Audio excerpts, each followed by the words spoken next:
Assalamualaikum warahmatullahi wabarakatuh. Halo teman-teman, ketemu lagi dengan saya di Wiwi Channel 10. Apa kabarnya teman-teman? Semoga sehat dan murah rezeki selalu. Ya, untuk video kali ini saya akan memenuhi permintaan salah satu subscriber saya, yaitu memfermentasi kokopit. Tapi dalam hal ini tidak hanya kokopit, saya akan menggabungkannya dengan seka mentah. Jadi tidak dua kali kerja ya. Seperti apa prosesnya? Ikuti ya channel saya. Tapi sebelumnya tolong bantu di like, subscribe, share, komen, agar saya bisa membangun terus channel-channel saya dan saya bisa bersemangat untuk membuat video seterusnya. Oke, kita ikuti prosesnya teman-teman. Let's go.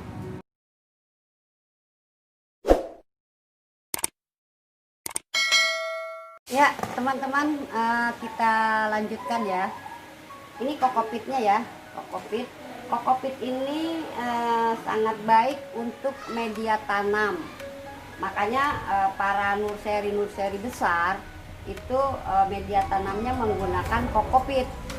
Kenapa? Karena dalam kokopit ini banyak terkandung unsur magnesium, kalium, kalsium, natrium, dan fosfor. Nah, semua itu adalah unsur-unsur hara yang dibutuhkan oleh tanaman. Makanya juga banyak produsen-produsen yang memproduksi pupuk seperti pupuk NPK, natrium, fosfat, dan kalium. Padahal itu ada terkandung di dalam kokopit. Nah, tetapi di dalam kokopit ini selain terdapat unsur yang tadi, itu juga mengandung zat tanin. Zat tanin ini jika dalam jumlah yang banyak, itu dapat menghambat pertumbuhan tanaman. Tanaman bisa kerdil, bahkan mati. Nah, makanya ini harus difermentasi. Nah, kenapa? Setelah difermentasi maka zat taninnya berkurang. Nah, kalau sudah sedikit maka zat tanin itu akan bermanfaat. Itulah sebabnya seperti gini, zat tanin itu tidak hanya terkandung pada kokopit, dia juga ada dalam pokok daun trembesi, daun belimbing wuluh, daun teh, dan daun jambu biji, dan lain-lain. Itu sebabnya kalau kita diare terus kita minum air rebusan daun jambu biji, diarenya akan sembuh.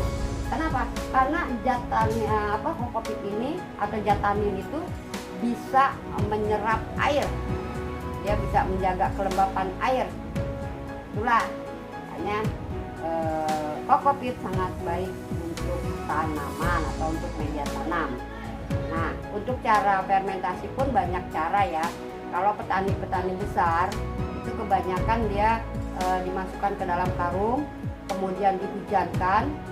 Karena apa? Karena air hujan itu atau kokopit itu cepat larut dalam air hujan. Seperti itu. Nah, ada juga yang hanya memasukkan di dalam karung, kemudian disiram, terus disiram sampai airnya bening. Itu artinya zat taninnya sudah berkurang.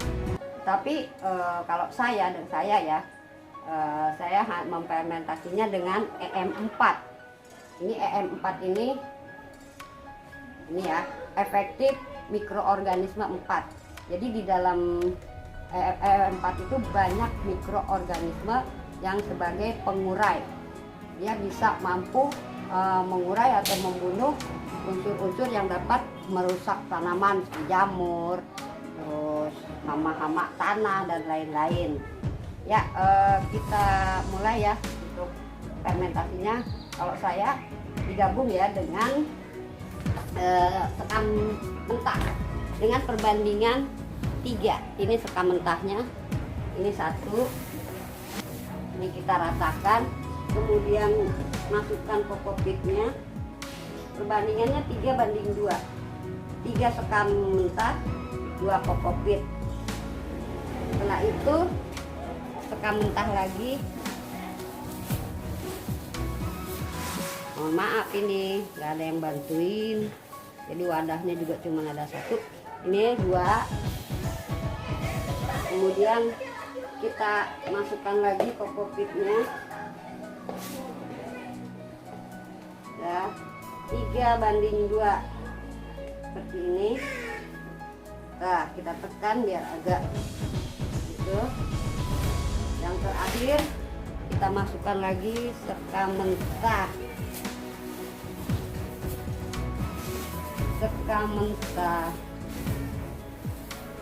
ini ya, ini sudah 3:2. Kita tekan biar agak ini. Kemudian kita buat ini EM4.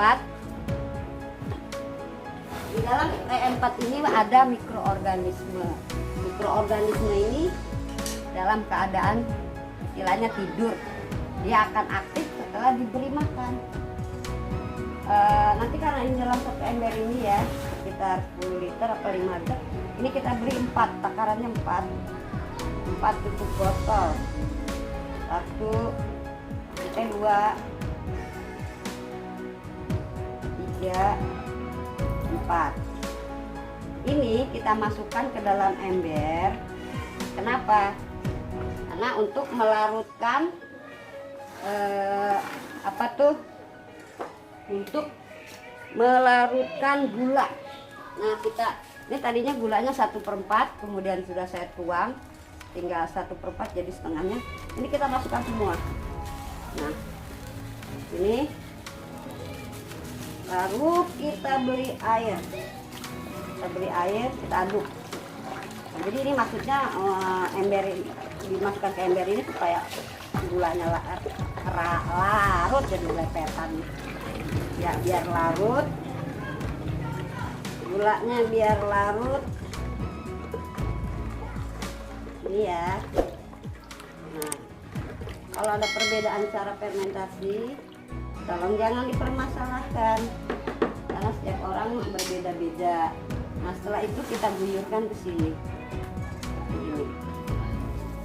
Nah, kita guyur.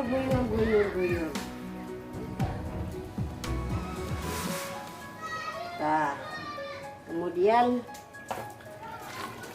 ini gulanya belum larut, tambahkan air terus. Airnya kita tambah terus sampai airnya menggenang di atas ya. Terus ini kok nggak diaduk misalnya, boleh aja diaduk, tapi kalau saya nanti ngaduknya kalau sudah akan dipakai ya, udah siap pakai baru diaduk. Tuh, lihat itu ada rongga udaranya. Ini kita tekan ya biar airnya ke bawah. Kita tekan, nggak apa-apa, dia tidak berbahaya kok EM4 itu ya. Nah, setelah penuh kita biarkan dulu ya, ada gelembung udara yang belum terisi. Ini kalau cara saya ya. Nah, setelah ini kita tutup dan kita diamkan selama 3 hari. Ini kita tutup, diamkan selama 3 hari. Tuh.